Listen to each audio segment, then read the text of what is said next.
अगर दुनिया का नक्शा खामोशी से बदला जा रहा हो, अगर कुछ बड़े फैसले पहले से तय हो चुके हों और एक सुपर पावर आहिस्ता आहिस्ता पूरी दुनिया पर अपनी गिरफ्त मजबूत कर रही हो, पहले वेनेजुएला, फिर ईरान, उसके बाद क्यूबा, और अब बातें हो रही हैं ग्रीनलैंड और कनाडा की। क्या ये सब सिर्फ अलग अलग सियासी मसाइल हैं या उसके पीछे कोई बहुत बड़ी हिकमत अमली छिपी हुई है? आज की इस वीडियो में हम समझने की कोशिश करेंगे, क्या अमेरिका वाकई एक नया वर्ल्ड ऑर्डर बनाने की कोशिश कर रहा है?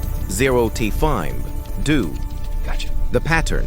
अगर पिछले चंद सालों की खबरों को गौर से देखा जाए तो एक अजीब सा पैटर्न सामने आता है। अमेरिका की नजर ज्यादातर इन इलाकों पर होती है जो तेल या गैस से मालामाल हों, अहम समंदरी रास्तों के करीब हों या मुस्तकबल में आलमी ताकत के तवाजुन को बदल सकते हों। सबसे पहले बात करते हैं वेनेजुएला की। 2004 वेनेजुएला ऑयल पावर। दुनिया के सबसे बड़े तेल के जखायर वेनेजुएला में मौजूद हैं, लेकिन पिछले कई सालों से यह मुल्क माशी बहरान, सियासी कशीदगी और बैन अल-अक़वामी पाबंदियों का सामना कर रहा है। कई तजज़ियाकारों का कहना है कि अगर वेनेजुएला की हुकूमत तब्दील हो जाती है तो आलमी तेल मार्केट का तवाजुन बदल सकता है, यानी तवानाई पर कंट्रोल, दरअसल दुनिया की ताकत पर कंट्रोल। लेकिन कहानी यहीं खत्म नहीं होती। Quattro wires, 6 Sands, Iran, middle east की। अब बात करते हैं ईरान की। मशरिक़ वस्ती में ईरान की पोजीशन इंतहाई अहम है। क्यों? क्योंकि दुनिया की तकरीबन 20% तेल की तरसील एक बहुत अहम समंदरी रास्ते से गुजरती है, आबनाए हरमुज़। अगर इस रास्ते में कभी कशीदगी बढ़ जाए तो पूरी दुनिया की तवानाई की फराहमी मुतासिर हो सकती है। इसीलिए ईरान सिर्फ एक मुल्क नहीं बल्कि आलमी तवानाई की सिक्योरिटी का मरकज है।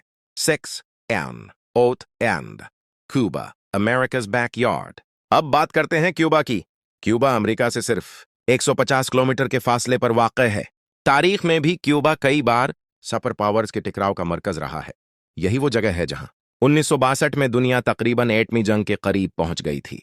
लेकिन आज कई तजज़ियाकार कहते हैं कि क्यूबा की अहमियत दोबारा बढ़ रही है, क्योंकि कैरिबियन खता आलमी तिजारत और फौजी हिकमत अमली के लिए अहम बनता जा रहा है।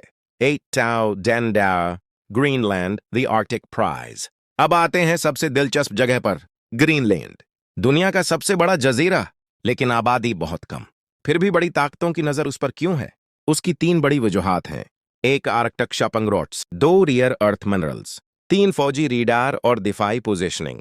जैसे जैसे आर्कटिक की बर्फ पिघल रही है, नए समंदरी रास्ते खुल रहे हैं जो एशिया, यूरोप और अमेरिका के दरमियान तिजारत का वक्त बहुत कम कर सकते हैं।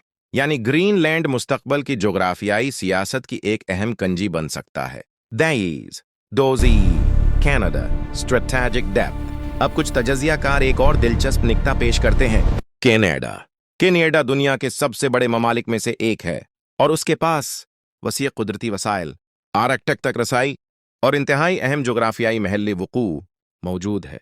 कुछ माहिरीन का ख्याल है कि आने वाले वक्त में शमाली अमेरिका आलमी ताकतों की मुसाबकत का एक अहम मरकज बन सकता है।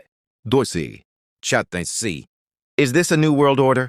अब सबसे बड़ा सवाल, क्या ये तमाम वाक़ात आपस में जड़े हुए हैं? क्या वाकई दुनिया एक नए आलमी निज़ाम की तरफ बढ़ रही है? तारीख हमें बताती है कि हर बड़ी ताकत अपने असर व रसूख के इलाके बनाती है, लेकिन आज का दौर मुख्तलिफ है, क्योंकि अब मुकाबिला सिर्फ ममालिक के दरमियान नहीं बल्कि तवानाई, टेक्नोलॉजी, तिजारती रास्तों और कुदरती वसाइल पर भी हो रहा है। 14 किंदी मैर, सस्पेंस एंडिंग। तो क्या हम एक ऐसे दौर में दाखिल हो रहे हैं जहां दुनिया की सरहदें आहिस्ता आहिस्ता बदल सकती हैं? क्या आने वाले बरसों में नए इत्तेहाद, नई कशीदगियां और नई जोग्राफियाई हकीकतें सामने आएंगी, या ये सब सिर्फ क़ियास आराइयां हैं? हकीकत क्या है ये तो आने वाला वक्त ही बताएगा। लेकिन एक बात यकीनी है, दुनिया की जोग्राफियाई सियासत तेजी से बदल रही है और शायद हम तारीख के एक नए बाब के बिल्कुल दहाने पर खड़े हैं। Ending line. अगर आपको जियोपॉलिटिक्स और दुनिया की छुपी हुई हिकमत अमलियों को समझना पसंद है तो इस चैनल को जरूर सब्सक्राइब करें, क्योंकि यहां हम दुनिया की बड़ी कहानियों को आसान अंदाज में बयान करते हैं।